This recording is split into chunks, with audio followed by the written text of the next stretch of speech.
The distance learning revolution is shattering traditional education. Find out how you can thrive in this environment on today's episode. Today's episode is brought to you by ClickFunnels. If you've seen one of my sales pages, you have seen ClickFunnels in action. Grow your business at servemaster.com/ClickFunnels today. Are you tired of dealing with your boss? Do you feel underpaid and underappreciated? If you want to make it online, fire your boss and start living your retirement dreams now, then you've come to the right place. Welcome to Serve No Master Podcast, where you'll learn how to open new revenue streams and make money while you sleep. Presented live from a tropical island in the South Pacific by best-selling author Jonathan Green. Now, here's your host. Like most of you, I grew up under a traditional education model that's more than 100 years old, that's built around the idea of mass education, one size fits all. And I've seen this implemented around the world. Whether your classroom has 20 students or 40, teachers teach from a book that's the same book they've been teaching from for years. On day 7 of each school year, they teach the same lesson as they did on day 7 of the previous school year. This is a classical approach to education. And as we've seen, every time politicians talk about education, it doesn't work. When you have 40 people in the classroom, you're going to have a wide spectrum. And just because someone gets bad grades in class doesn't mean that they're dumb. I don't want you to get caught up in that mindset of thinking that I'm separating smart from dumb. That's not how I think about this. People learn in different ways. Now, certainly people are at different places on the intelligence spectrum, but I want to give you a really important example. When I was running one of my tutoring agencies, one of the businesses I did in my 20s, I had a student. He was at a very expensive school with the children of celebrities. It was a school that didn't give grades, which I thought, okay. I definitely grew up under a grade mindset. How do you know if you're doing good or not without grades? And here's what happened. It was the end of the school year. They said, oh, you can't go to our high school because you're not smart enough. Your grades aren't good enough. And he goes, you don't give me, and the kid very reasonably goes, but you guys didn't give me grades. How would I know that? And they're like, we didn't want to hurt your feelings. That's my problem with not giving grades. That's not fair. You can't not give someone grades and then not tell them how they're doing and then say they're not doing good enough, right? So he was no longer allowed to go to the high school with his friends. Mom called me because I had a website that was the first website she saw in our neighborhood for a tutoring agency, and I met with him. We began working together, and what I discovered was something astounding. It was one of the most revolutionary moments of my life. I've had some really big highlights. He was, the best way to say it is annoying. Not his personality, but because he can't think unless he's drumming. At the time, I was living with one DJ and 3 drummers in my house. So guess what? You're drumming all the time. If I was teaching him and he wasn't allowed to drum with his 2 pencils, wouldn't learn anything. He could not understand what I was doing. He would zone out. However, if he was allowed to drum, he would be listening. This is important. You can't allow this in a group class. In a large classroom, this could never be allowed, right? Because he's distracting the other kids and it sounds like he's not paying attention because he's doing a drum show. But actually, he needs rhythm to learn. Fair enough. I'm sure there's a whole bunch of science behind it. What I discovered was that because it wasn't annoying to me, like hearing one person drumming is way better than hearing 3 at the same time. It never bothered me. Didn't at all. The mom told me about it. She goes, oh, he's drumming all the time. And it really annoys the teachers. I said, I don't care. No problem. And it wasn't. It never, there's plenty of things that do annoy me. That one wasn't one of them because that's just, I was hearing it all the time at home. It was no difference. It was just way less loud. I was like, at least it's not a real drum kit. And we spent a lot of time together and I worked with him and we started working through all the program and he eventually took the entrance exam to his high school,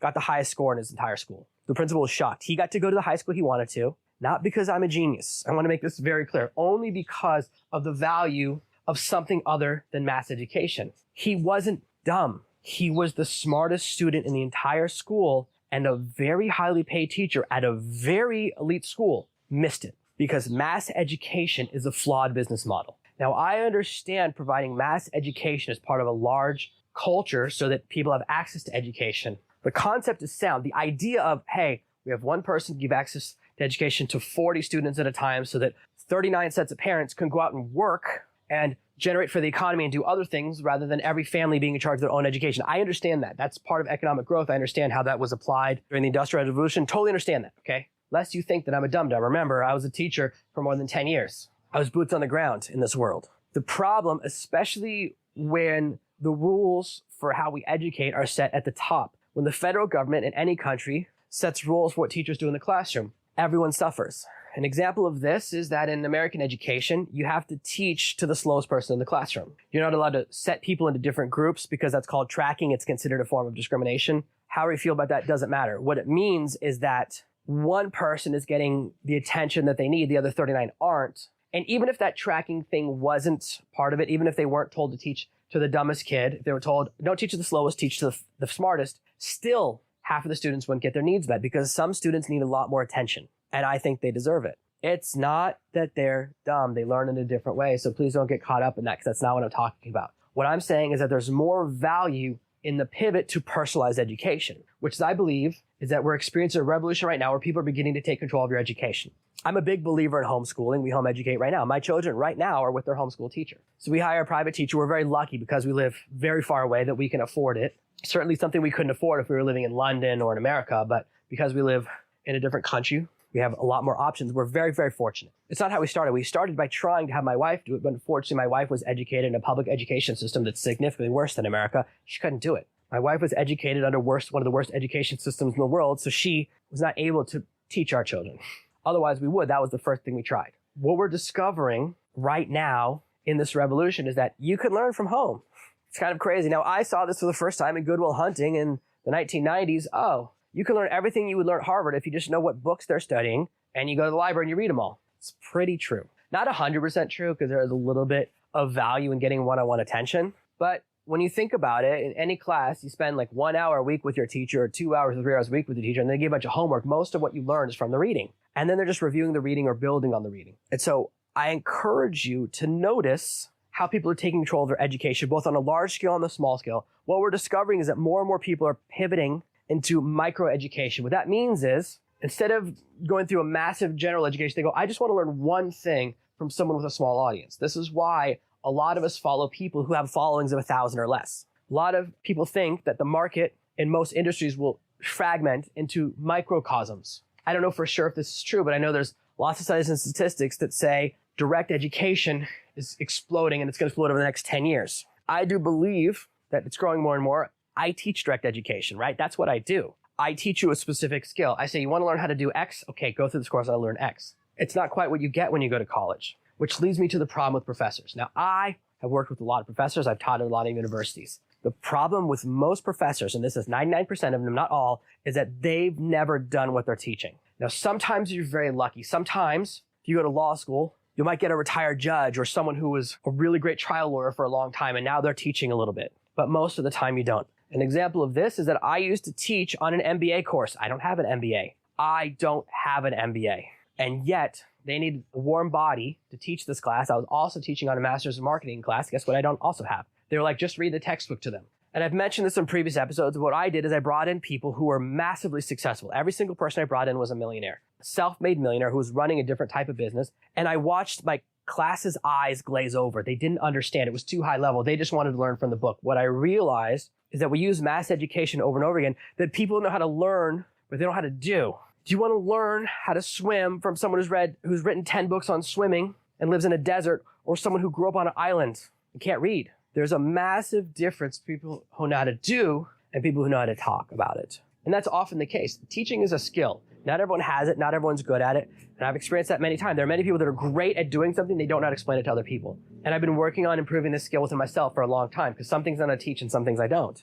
So we have all of these professors, many of whom have never entered the real world. I still think about all the people I met when I was at university who'd never left the campus. The tour guides and the people working in the office to help you get a job. This was one of my worst experiences. They tell you when you go to university, oh, we help everyone get a job. As soon as you graduate, we're going to hook you up. We're going to take care of you. We really take care of our alumni. The answer to that is no, they don't.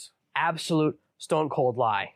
What all of these places do, from universities to medical schools to law schools, is they tell you how many of their former students have jobs. What they don't tell you is how many of them have jobs where they use their education. If you go to Harvard and you spend $400,000 getting your education and you are then working at a Starbucks for $4.25 an hour, they will put a check mark next to your name and say employed, and they will take credit for you getting that job. Thanks, guys. Thank you so much, right? Really paid off. And when I went to that department that's supposed to help you get jobs when you're an alumni, they said, oh, here's a link. And they gave me a link to an online jobs website. That's all they did for me. And every single person in there was someone who graduated. I said, wait a minute, you guys all went to school here? Yeah, this class, this class, this class, and this class. I was like, oh my gosh, none of you have ever even done a job interview. It took me a long time to learn that skill because you can't learn from someone who hasn't done it. It's not effective, and it's unfortunate. Now, I have taught around the world, but I don't have a teaching license. Why? Well, because I taught in all these different countries. I didn't go back to school and spent 3 years to get a degree in teaching. which means even though I have a lot of success, even though I built multiple businesses, all these other things I can't teach in a high school, even though I have, by the way.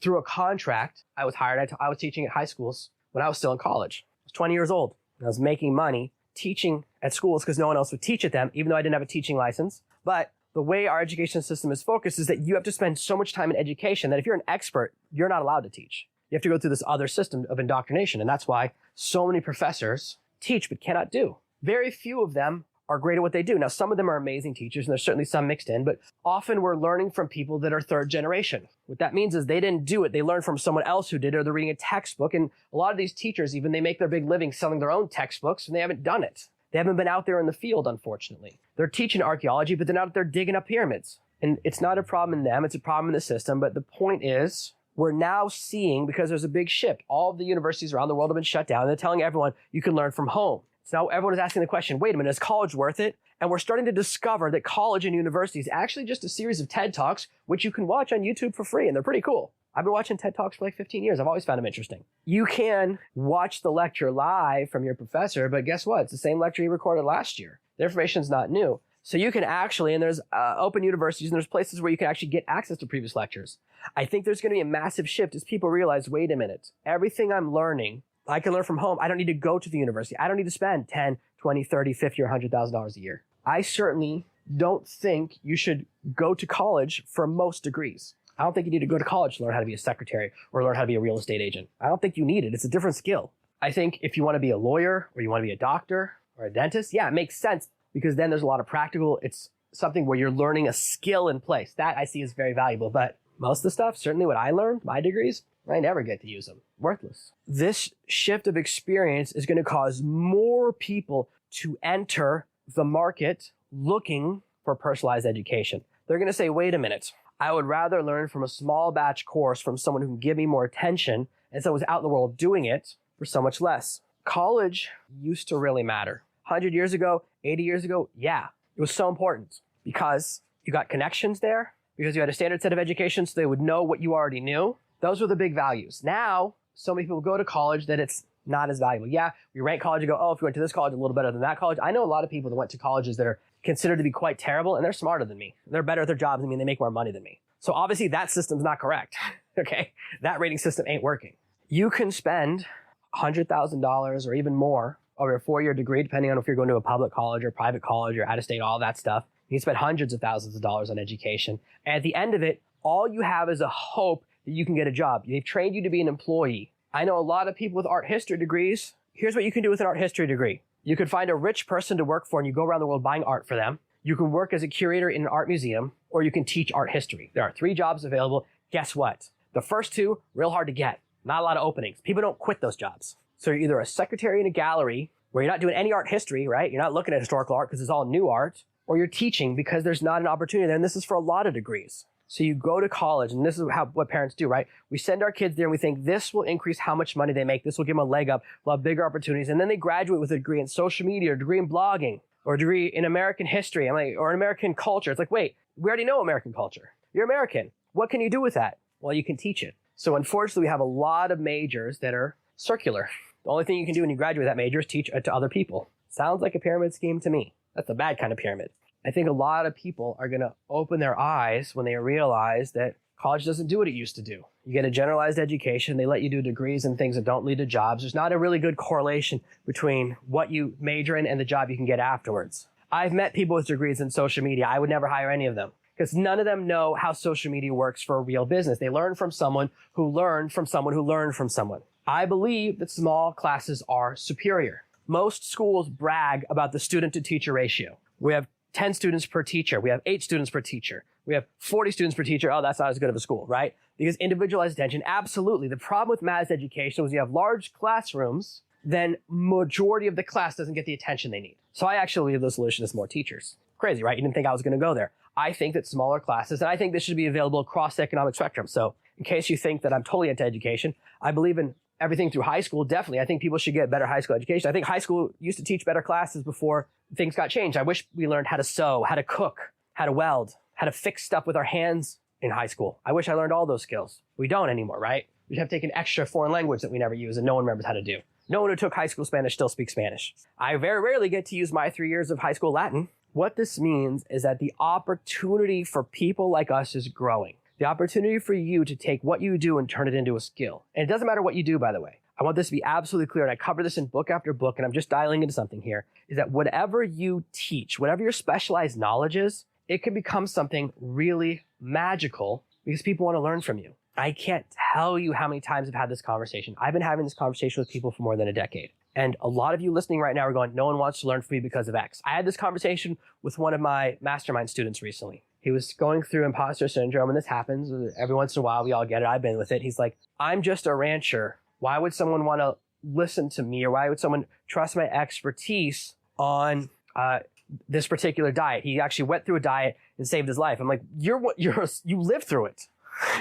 You were on the ground fighting with your fists, and you've lived through it, and now you do what I consider to be a really hard job. Every time he tells me what he did that day, it blows my mind that someone could do all that in one day. It's so hard. I have so much respect for people that do manual labor. It's such a hard profession. And we get this idea within ourselves that, oh, unless we have a fancy education, people don't want to hear from us, but it's not true. People don't care who you are as long as what you teach works. That's the great equalizer. And the ability to teach small classes, here's the difference. If you email me, you're going to hear back from me. I read every email that comes in, and I try to reply to all of them. You get access to that because I have a business of a certain size. You can learn the same stuff that I teach you from someone who's much larger than me, okay? But let's do a really clear example. Let's say you want to learn about personal development. You want to grow yourself, and if I had an NLP certification, which I don't, but many of my friends do, neurolinguistic programming, you can either go to one of my friends and be part of their NLP program, or you can go to Tony Robbins. Guess who's going to answer your phone calls? Guess who's going to answer your emails? When you get to a certain size, yes, they're large events and they're very motivational. They're very awesome. And I'm very interested in a lot of what they teach in that system and all of that stuff. Totally fine. I'm not anti that system, but the amount of personal attention you get changes. After a while, you start to get access to certified coaches. And my experience of certified coaches is that they're regurgitators. When you're a baby bird, and you're living in the nest, you can't get your own food. So your mom comes back to you and she chews it up, chew, chew, chew, chew, chew, and spits it in your mouth. The certified coach is someone who stands in between the mama bird and the baby bird. They don't know how to go out and hunt, but what they do is they go chew, chew, chew, chew, chew, spit it into a couple of different baby birds' mouths. I can't tell you how many times I've met people or talked to people, they're trying to sell me coaching, and they go, oh, well, you work with our certified coaches. I go, great. How many of your certified coaches have ever started their own business? Oh, no, well, they work here. I said, okay, that's great. Why would I want to learn from someone as an employee? A great example of this is I teach networking. I teach high-level networking. I have books on it, courses on it. I'm a big believer in it. I believe in the power of relationship to grow your business. Massively. Huge, huge part of my business. Something I totally, absolutely believe in. But I don't charge anything close to what corporate networking events are. Corporate networking events, they charge $2,000 to $5,000 per attendee. And what you'll get is an employee who will teach your employees networking. How useful is that? Hard zero. When I was in high school and early college, a friend of my family's was on the alternate list for the Secret Service. He was a lawyer. He was huge, and he was really, really into stick fighting, okay? He had a super high-level certification in stick fighting. Now, I've been taking martial arts for a few years, and I've trained a couple of different styles. And he said, hey, we have a private class that's invite only that someone else teaches. You might find it amazing. Why don't you come with us? I go to the class. We're in a, martial arts dojo. I go, this entry. I look around. Everyone in the class is crazy. There was a cop whose shirt says, I prefer when you arrest, and had a picture of the Tasmanian devil holding handcuffs. I was like, okay, that's no joke. These people were all the real deal. Almost everyone had at least one knife in their pocket. And the guy goes, okay, time to start class. Let's get outside. And we go into the alley. And he goes, all right, here's how to fight when your back is to a dumpster. And we started practicing it. And I'll tell you right now, this was not martial arts. This was fighting, and it's totally different. And he said, okay, here's how to fight when you're on a staircase. You can't learn that unless you're on a staircase, right? This is the difference between learning from someone who's been in a lot of fights, who's in the military, who doesn't know how to do pretty fighting. He only knows how to win.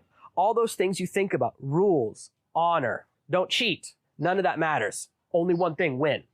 When you learn from someone who's doing it, who's winning at it, they're teaching you in a different way. So if it's something you're actually doing that you're teaching, you're head and shoulders above all those other people out there. Even if they have a massive following, even if they have a whole bunch of letters after their name. If I hadn't said it in a previous episode, how many of you guys know that I have a Master of the Arts with merit? How many of you care? If I told you I had a PhD, would this episode have been better? You wouldn't have cared. The proof is in the pudding.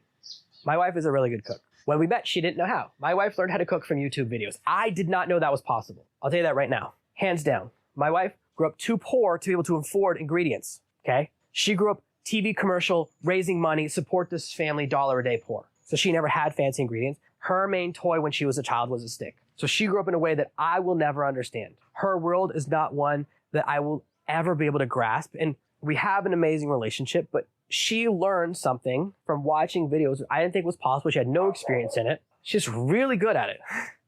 Do you think when she puts dinner in front of me, I care about her level of education? No, I care how it tastes. Same thing when I go to a restaurant. I have no idea. Of all the restaurants on my island where I live, I have no idea where the chefs were educated. And we have a mix. We do have chefs here that went to fancy chef restaurants, and we have chefs that are self-taught and everything in between. The proof is in the pudding. The proof is in the delivery. What you want to learn from is people that are doing it. You want to learn people that are experiencing it. The reason I teach the things I do is because I do them. You would be hard pressed to find me teaching on something that I'm not also doing. The last episode was about extreme giving, and all I do is extreme give. This episode is about distance learning and how I believe that it's something magical that we can all take advantage of, that it's actually an opportunity for us to grow. Well, what do? I teach distance learning. I'm a big believer in the ability to self-educate. Now, I think there's a lot of value, of course, in one-on-one attention and that type of coaching, and there's a lot to be learned from school environments. And I do believe that there are colleges and degrees out there that are really useful. It's just unfortunate that a large part of it, because it's commercial endeavor, is masked. I learned that you don't get what you paid for when you graduate. If my children came to me and said, Dad, give me $200,000 to go to college, I say, well, what if I just give you $10,000 a year for 20 years? What if I just give you $25,000 to start a business, you get 8 shots? What do you think is going to happen? Now, obviously, I'm heavy in the entrepreneur track, right? That I'm an entrepreneur. I want my kids to be entrepreneurs. May very well be that my kids don't want to be entrepreneurs. My son, really passionate. He wants to be what he calls a fixer, which is a mechanic. I'll tell you right now, I like it. I don't have a problem with that as a profession. Of course, I'm going to hope that I can convince him to do a lot of mechanic stuff online, but I've met people who are NASCAR mechanics, who are Formula One mechanics. To me, that's amazing. I have a friend who's an airplane mechanic. That's amazing to me because the airplanes are magical, okay? Keeping an airplane from not falling is unbelievable to me. I don't understand how it happens. There's so many pieces in there. You only need one bolt to go loose and the thing crashes. It's such an important job, right? So if my son is passionate about that, he wants to be a mechanic, he wants to do repair, of course, I think it's wonderful. I hope that he'll translate that with a little bit of my entrepreneurship and want to start his own business or maybe invent his own tool or teach mechanic stuff, which I know about mechanics, right? Teach fixering, as he calls it, online and videos and stuff. So there's a lot of paths that I see in front of him. And that's something where the best way to learn is by doing. And a big part of that's apprenticeship in most countries. So I see a lot of value in those things, which circles back to my core idea of smaller classes are more valuable, individualized attention, the ability to communicate with your instructor. When I was in college, office hours were a real nightmare. They're always at a weird time, in a weird location. And if you go there and there's someone else already in there, you got to wait. If the office hours end, well, then you got to try again next time. It was never a good experience. I never had a good office hours experience. What most professors are hoping for is that no one shows up, right? Because then they can just chill out, read a book, drink from that secret bottle of whiskey they have in their desk. What I want you to start doing is paying attention to the opportunity. When there's a shift in the market, a shift in the culture, and in this case, it's a shift in our approach to education, starting to see that I can do distance learning. Wait, everything I learned in classroom and college, I can learn from home. Well, then why am I paying $30,000, right? For the networking and for the experiences. Well, how many of you work with someone that you met in college or got your job through a networking connection in college? Some of you did, but it's a low percentage. It's a lot less than it was 50 years ago. So it's time for you to join me in the distance learning revolution. Thank you for listening to this week's episode of Serve No Master. Make sure you subscribe so you never miss another episode. And we'll be back next Tuesday with more tips and tactics on how to escape that rat race. Head over to servenomaster.com/podcasts now for your chance to win a free copy of Jonathan's bestseller, Serve No Master. All you have to do is leave a 5-star review of this podcast. See you Tuesday.